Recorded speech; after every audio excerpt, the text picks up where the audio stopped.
If there is a long term loan जो कि हमने किसी भी लेंडर से लिया है, और अगर उस लोन के किसी भी कंडीशन को, किसी भी प्रोविजन को हम लोग ब्रीच करते हैं, and breach has taken place during the year, okay, so that loan, because of that breach of provision, becomes repayable on demand, then loan becomes a current liability. और long term loan को current liability में लिखना पड़ेगा, लेकिन important चीज, लेकिन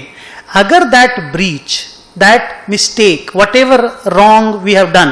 is rectified after the end of the year, but before the date of our approval of the financial statements, और वो जो लेंडर है वो अग्री कर जाता है, ये मान जाता है कि okay this loan is not repayable on demand, तो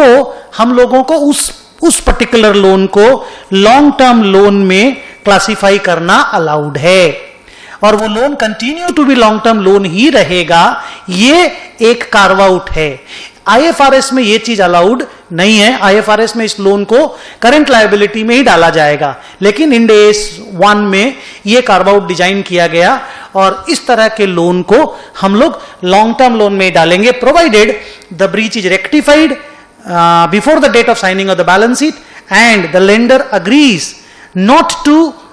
make the loan repayable on demand.